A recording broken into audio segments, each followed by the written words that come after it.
everybody, my name's Cassidy. I'm Angel. I'm Claire. And one of our group members, Jasmine, could not make it today, so we will be filling in a little bit on some of her parts. Okay, so in 2018, after the Trump administration proposed a $668 million cut to the Substance Abuse and Mental Health Services Administration, the American Psychological Association gave a statement declaring how detrimental this would be to our mental health issues, affecting not only resources in substance abuse, but also health center services and their staff who provide life-saving work.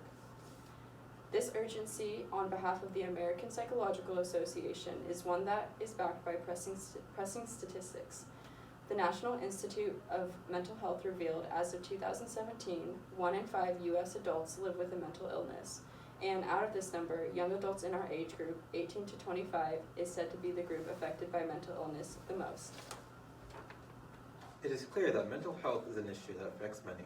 Thus, providing resources for communities and all age groups should be made of more importance. Mental illness are a part of our health just as much as physical elements, and placing cuts on budgets only restricts access to services and resources that are needed by millions. As students who fall in the age group affected the most by mental illnesses and who will be affected by future cuts to resources, we have done research on mental health awareness, the need for mental health resources, and looked into our Santa Barbara community as well. We will present our findings and what we as individuals can do to keep ourselves and others aware about the issue and how we can help in keeping the resources alive through organizations and resources established in our community. One of the most important things about mental health awareness is understanding the need of services and resources. As mentioned, Jasmine couldn't make it today, but this is her part on the stigma associated with mental health and the negative effects of the stigma on mental health, which she will cover, I believe, maybe online, so you guys can check that out later. There are many reasons why there is a lack of access to resources and why there is stigma against mental illnesses. The obvious and biggest cause of resources being inaccessible at a high cost and inefficient insurance coverage. According to a study published in an article by the National Council for Behavioral Health, 42% of the population saw the cost and poor insurance coverage as the top barriers for accessing mental health care. 25% of the Americans reported having to choose between getting mental health treatment and paying for daily necessities. The same study also mentions another cause, long waits. The study says by the National Council of Behavioral Health shows that 96 million Americans, or 38%, had to wait longer than 1 week for mental health treatments, and 6% of Americans have had to or know someone who had to drive more than an hour to seek treatment. Unfortunately, even if you had sufficient funds and resources, stigma is strong enough to keep people from using resources. Stigma can originate from personal, social, and family sources and from natural of the illnesses itself. Lack of awareness, education, and perception of the mental illness can also give rise to stigma. According to a study published in an article by the National Council for Behavioral Health, nearly 1/3 of Americans, or 31%, have worried about others judging them when they told them they have sought mental health services, and over 1/5 of the population, or 29%, have even lied to avoid telling people they were seeking mental health services. So you might think that another person's mental health doesn't affect you. However, in reality, it does affect everyone, families, communities, and the world. According to the National Alliance on Mental Illness, which is the largest U.S. mental health organization, as of September of this year, more than 8.4 million Americans care for an adult with a mental issue. Since 1 in 5 adults experience mental illness each year, there is a pretty good chance that you'll end up caring for someone with a mental illness or experiencing one yourself later on. In our communities, 20.1% of the homeless population has a mental health condition. The U.S. economy loses $193.2 billion in earnings every year due to this issue. At the same time, the global economy loses $1 trillion in productivity a year because of depression and anxiety disorders. As you can see, mental health is an issue that affects everyone in society. Many people with mental illness do not get the treatment they need simply because they don't seek help or they lack the access to resources. So accessible mental health services and organizations that offer these resources are very much needed. We will now introduce a solution that will address the need for accessible resources. So the Mental Wellness Center works with thousands of people every year to improve and maintain mental wellness. It has a large range of services and programs that solve the issue of having to find a specific mental health provider for your demographic. For youth, they have programs like Mental Health Matters and Keeping Connected to teach kids and teens about mental health and how to take care of their mental health using practical strategies and emotion management in a fun, safe place. For adults, there are drop-in day programs for those living with serious mental illness.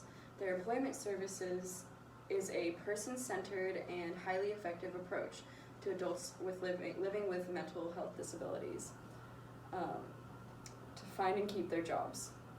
The Mental Wellness Center also helps families with many programs like support groups and educating family members on mental illness, especially in their partnership with NAMI, the National Alliance on Mental Health, whose mission statement is to provide emotional support, educational resources, and advocacy for individuals and families affected by mental illness, and to fight the negative stigma associated with mental illness within our community.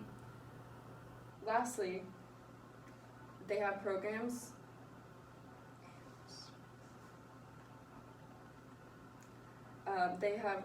and services for the community like lunch and learn opportunities with short mental health presentations by experts to any business or organization looking for mental health guidance and knowledge.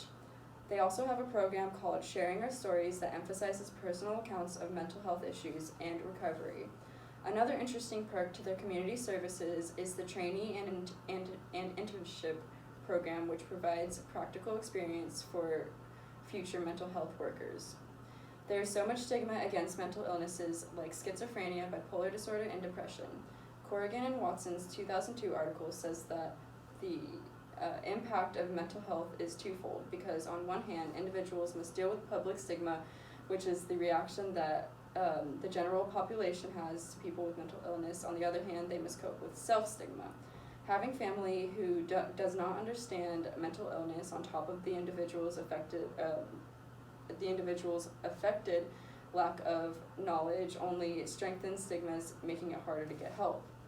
And that's why the organizations like the Mental Wellness Center exists, to eradicate stigmas by education.